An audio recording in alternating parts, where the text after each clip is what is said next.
Die soll wohl sehr kontaminiert sein.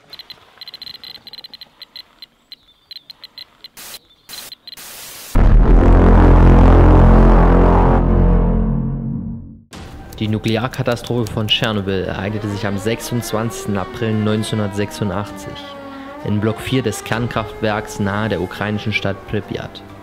Mein Name ist Fritz Meinecke und ich bin 30 Jahre später zusammen mit Wiegald Boning für den History Channel auf den Weg in die Sperrzone. Ja, wir befinden uns jetzt so ziemlich kurz vorm Checkpoint zur 30 Kilometer Zone rund um Tschernobyl. Irgendwie die Straßen sind leergefegt, keine Häuser gerade mehr zu sehen.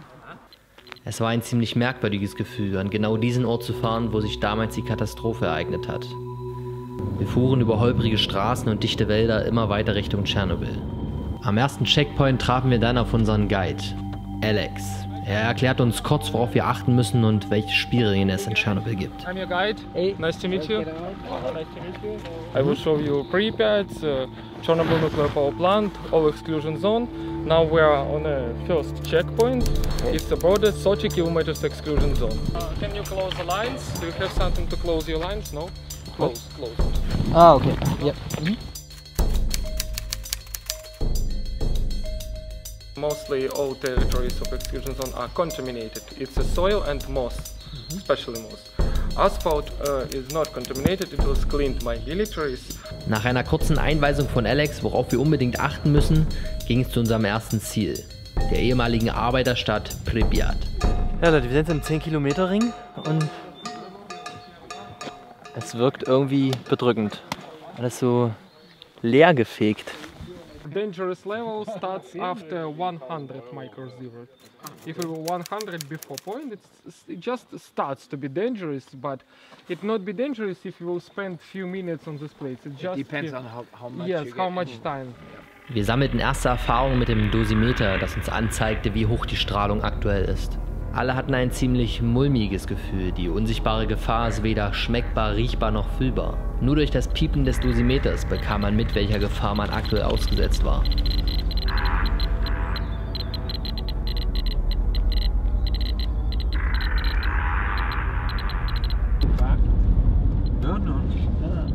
So now we're in 1 kilometer from reactor number 4. Yeah. So this is unfinished reactors number 5 and 6, cooling pound.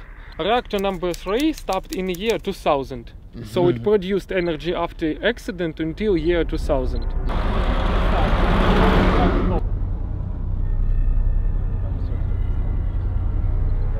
Der Wert ist jetzt wieder gefallen auf 0,2 aktuell. Wir hatten ja draußen auf dem Boden teilweise bis zu 3 Mikrosievert. Ja Leute, wir sind gerade am Ortseingangsschild von Pripyat, 1970 erbaut. Und damals nur für die Arbeiterschaft von den ganzen Kraftwerken. 3 Kilometer entfernt ist jetzt Pripyat.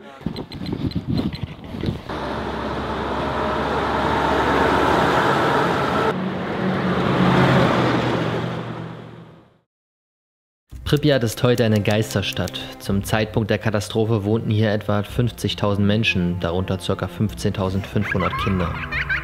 Sie war eine relativ reiche und insbesondere junge Stadt. Das Durchschnittsalter lag zum Zeitpunkt der Katastrophe gerade mal bei 26 Jahren.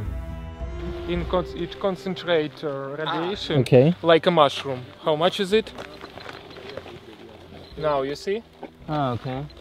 So, some kind of small hotspot. 2,5. Aufgrund des schleppenden Informations- und Notfallmanagements wurde Pripyat erst 36 Stunden nach dem Reaktorunfall evakuiert. Dadurch wurden viele Anwohner einer hohen Strahlung ausgesetzt und litten an Spätfolgen. So wurde gegen Mittag des 27. April eine kurze Radionachricht gesendet, in der die Bevölkerung aufgefordert wurde, sich auf eine 3-tägige Abwesenheit einzurichten.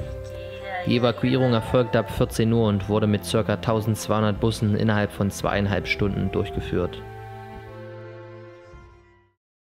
Inside it was mostly a theater, but also it could be cinema or some gym or swimming pool. Mehrzweckhalle. Yes. Ah, okay. What about this building over there? Atom can read atomic something. Let atom be friend, not an enemy.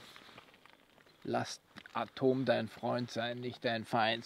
Is it dangerous to step on the moss with the shoes? You know, if you step a few times, it will not be dangerous. If you will step every day. Spend your life Yes, here. if you will spend your life on the mouse, that could be And dangerous. it's a short life. Yes, if you step few times, it's not a problem.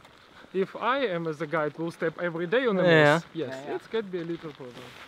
Schau mal hier sind so Propagandabilder, Ölgemälde von Politgrößen. They were outside on the facade. They were outside.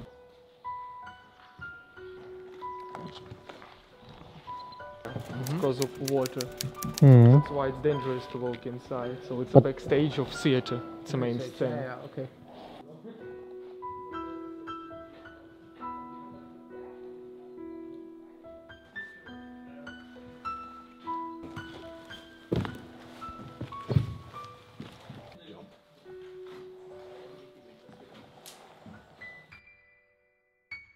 In Pripyat gibt es noch heute einen Rummelplatz mit Riesenrad und Autoscooter.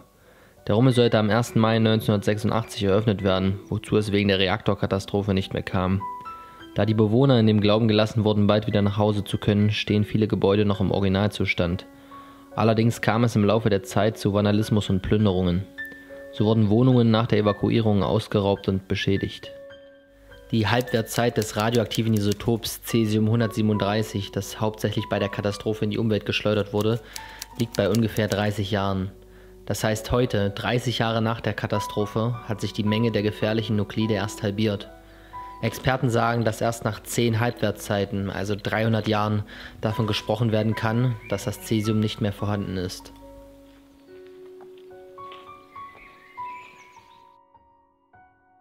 Ja, wenn man sich vorstellt, dass hier alles mal belebt war.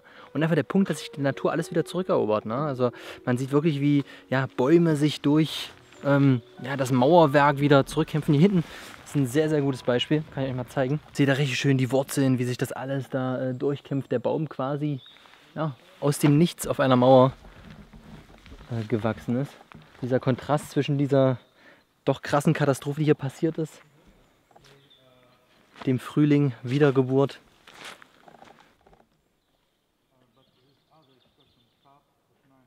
Ja, unser Guide hier hat uns erzählt, dass hier wirklich verschiedenste Sachen waren.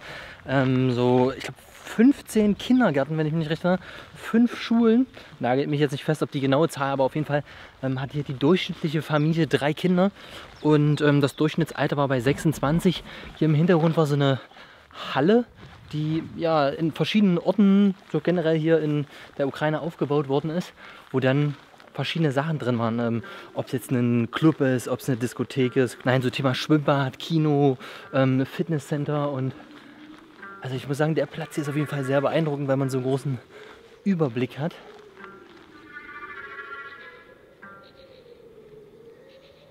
Ist schon was Besonderes, Leute.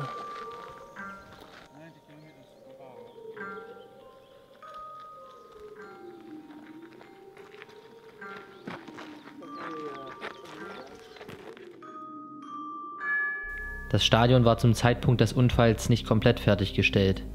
Die Strahlung liegt wie auch am Rummelplatz deutlich über dem üblichen Durchschnitt für Pripyat. In den ersten Tagen nach der Katastrophe starteten von hier unzählige Hubschrauber zum havarierten AKW. Sand, Blei und Lehm wurde in Säcke gepackt und aus niedriger Höhe in den noch glühenden Reaktorkern abgeworfen. Die Aktion dauerte etwa 2 Wochen, bis eine gewünschte Wirkung erzielt wurde. Insgesamt wurden so zigtausend Tonnen Material als Absorber und zur Eindämmung des Brandes verwendet. Die kontaminierte Zone wird heute von der Miliz bewacht. Nur wenige Menschen wohnen noch im Gebiet rund um den Reaktor. Die meisten von ihnen sind Armeeangehörige, Wissenschaftler oder illegale Bewohner, die jedoch zumeist geduldet werden.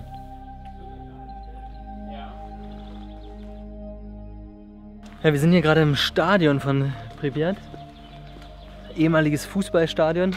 Im Hintergrund lässt sich noch so ganz grob der ehemalige Platz erkennen. So eine Art Asphalt-Tartanbahn ist außen rum. Wir sind gerade hier auf der Tribüne. Drumherum auch ganz viele Wohnblöcke hier im Hintergrund. Es lässt sich nur so ein bisschen erahnen teilweise.